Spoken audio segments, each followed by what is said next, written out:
Hey folks, Seth here. It's that time of year again. Guns Etc. huge anniversary event. This year it's on Saturday, October 24th only. There'll be tons of giveaways and one-day only discounts in the store. Over the years, this event has turned into a gathering of folks who love America and the right to bear arms. As you know, our world may dramatically change on November 3rd. Can you imagine what a Biden-Harris administration will do to the Second Amendment then? If you're concerned about that, make sure you visit Guns Etc. on Saturday, October 24th. For more information, go to gunsetcetera.com. And if you like these monologues, please subscribe to 960 The Patriots YouTube channel. Happy October 14th, 2020. The intersection of race and politics has reached something close to a fevered pitch in America now, hasn't it? And it's less an intersection than a bold effort to instill and plant race into our politics. It's a terrible thing. There is virtually nothing good about the connection between race and politics that has ever been produced. Indeed, almost every example we can think of is horrible and, to most, regretful. Whether it was about the use of race to determine freedom or slavery, or the use of race to determine who shall reproduce and live and who shall not, who is below the threshold of human excellence and achievement, and who is not. And one of the main reasons the practice of colligating race to politics or public policy is not just that race is unscientific in almost any manner one can think of, it's that it is precisely that, arbitrary, and it's that it takes the crudest form of a human being, their skin color or perceived skin color, to adjudge the subtlest forms and measurements of one's humanity. Thus, it converts and perverts every notion of humanity if we operate on the assumption that no man is better than anyone else, no man more entitled to a privilege or benefit than anyone else, no man more equal than anyone else. And so perhaps the most regretful thing about the casus belli of race and politics was likely the assassination of Martin Luther King, Jr. It really changed everything. There were tremendous fears of race riots, and there were tremendous race riots. The King ethic, that America was a great country and that skin color didn't matter, soon after his death became transmogrified into a Black Panther or Black Power movement that said America was actually a low and bad and evil country, and that skin color did matter. King was out, and the posthumous fulminations of Malcolm X and later Al Sharpton and Louis Farrakhan and critical race theory and so many acolytes and imitators was in. Perhaps the greatest piece of advice never taken was that of Robert Kennedy's the night King was slain. He said, "In this difficult day, in this difficult time for the United States, it is perhaps well to ask what kind of a nation we are and what direction we want to move in. For those of you who are black, considering the evidence there evidently is that there were white people who were responsible, you can be filled with bitterness, with hatred, and a desire for revenge. We can move in that direction as a country. In great polarization, black people amongst black, white amongst white, filled with hatred toward one another. Or we can make an effort, as Martin Luther King did, to understand and to comprehend and to replace that violence, that stain of bloodshed that is spread across our land, with an effort to understand with compassion and love. For those of you who are black and are tempted to be filled with hatred and distrust at the injustice of such an act against all white people, I can only say that I feel in my own heart the same kind of thing. I had a member of my family killed, and he was killed by a white man. But we have to make an effort in the United States. We have to make an effort to understand, to go beyond these rather difficult times." Close quote. Society should have taken that latter view. It took the former. Great polarization, black people amongst black, white people amongst white, filled with hatred toward one another. Or at least our politics took that advice, trying to stir up as much racist and racial resentment and fear-mongering as possible. At the same time that's been going on, so too has the steady deracination of our actual American story, our history, which is a beautiful one, with a lot of pockmarks, but a lot of pockmarks that were overcome, and overcome by one way and one way only, really. The way Martin Luther King pointed, by going back to our founding and our founding philosophy, where a promissory note of equality was issued based on the natural rights of all human beings. This, of course, is what King spoke to, famously saying, quote, In a sense, we've come to our nation's capital to cash a check. When the architects of our republic wrote the magnificent words of the Constitution and the Declaration of Independence, they were signing a promissory note to which every American was to fall heir.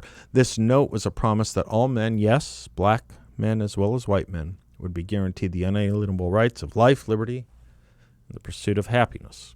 Close quote. Yep, that's why King is out of favor. He had it right, though. The words of the Constitution and Declaration of Independence were, his word, magnificent words. And the whole public philosophy of the founding, compromises and all, was to shift away from and eradicate the institution of slavery. As Lincoln put it, this country was, when founded, and with the laws against slavery put into the founding, founded to ultimately extinguish this unfortunate institution, to say no more.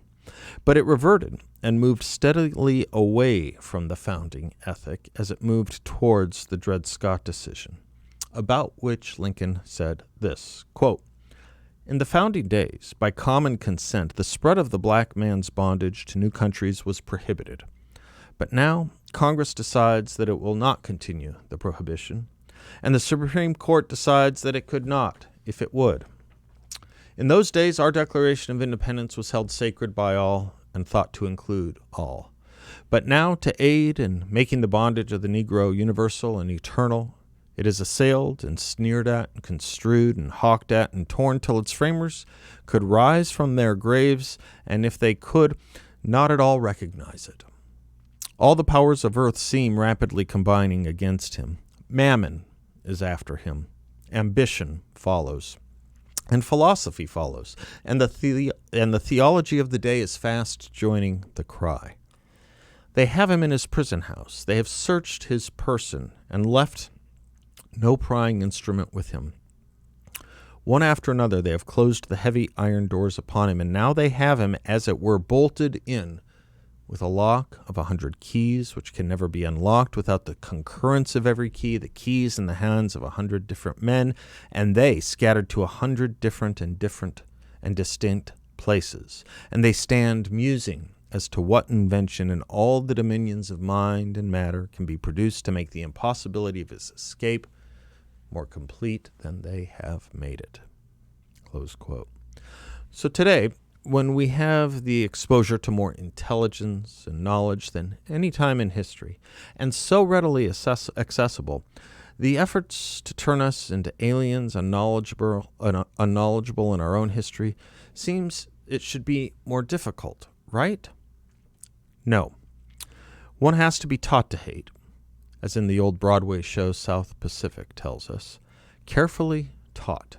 And one has to be re-educated to learn and to know that our country was not born of and built on freedom and its extension, but on slavery and its extension.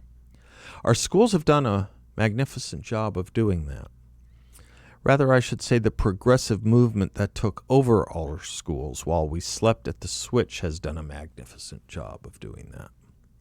For every Colin Kaepernick, every year our schools are graduating hundreds of thousands of students who see American history just as he does, one long tale of misery and racism. And so entered the New York Times, because schools are evidently not enough without them. One must have continuing education, don't you know? Or perhaps continuing re-education, as these things are known in countries that are what they are when they are culturally as well as politically tyrannical. The New York Times has fully joined the education system, tying our country's founding and placing the consequences of slavery and contributions of black Americans to the very center of the story we tell ourselves about who we are. As the editor of the New York Times Magazine, Jake Silverstein, put it, quote, out of slavery and the anti-black racism it required grew nearly everything that has truly made America exceptional, close quote. To this, a week ago, Bret Stephens, also of the New York Times, engaged in the lèse-majesté of contradicting the editors by writing, nearly everything? What about, say, the ideas contained in the First Amendment? Or the spirit of openness that brought millions of immigrants through places like Ellis Island? Or the enlightened worldview of the Marshall Plan and the Berlin Airlift? Or the spirit of scientific genius and discovery exemplified by the polio vaccine and the moon landing. On the opposite side of the moral ledger, to what extent does anti-black racism figure in American disgraces, such as the brutalization of Native Americans, the Chinese Exclusion Act, or the internment of Japanese Americans in World War II? For writing this, the executive editor of the New York Times, Dean Beckett, jumped into the woke defense, writing that Brett's column quote, raised questions about the journalistic ethics and standards of 1619 and the work of Nicole Hannah-Jones, who inspired and drove the project. This criticism I firmly reject, close quote. So we are now in a world where the executive editor of the New York Times finds the need to reject op-ed writers of the New York Times who questions things the New York Times does. I don't know. Maybe like Barry Weiss, Brett Stevens will resign too. But I won't feel that badly about it. Brett has been on a 4-year campaign condemning the presidential candidacy at first and then the presidency of Donald Trump. Brett has been doing so as a conservative. What all this shows me is Brett never understood the stakes here and the cultural revolution taking place in this country that, nearly alone among political leaders, Donald Trump was poised to oppose and fought. We've tried to tell Brett this so many times. He refuses to see it, indeed becoming a favored guest on Bill Maher's show to be the Republican who would always condemn Trump, as he just did, again, as recently as a week ago. But now he's hoisted on his own petard. Brett Stevens hates Donald Trump. He's a leader in the conservative or so-called conservative never Trump crowd. What he never understood, and evidently still does not, is that the stakes are higher than his personal tastes being offended by the president. There's an entire political movement in this country, a big and powerful one, and a political party that has embraced it, a big and powerful one, that hates this country and hates you, not just the manners of the president. The hate matters because, Brett, get this. While you laud and support the ideas contained in the First Amendment, as you write, the movement and party opposed to you, opposed to us, does not. You have been feeding a crocodile, as Churchill put it, that you didn't realize would eat you, too. Some of us have seen this for some time. You have not. And your fellow Never-Trumpers have not. This is why, for all the sophistication you and your fellow Never-Trumpers try to arrogate to yourselves, for all your supposed high-mindedness, you reveal you actually understand almost nothing. I'm Seth Leibson. We'll be right back.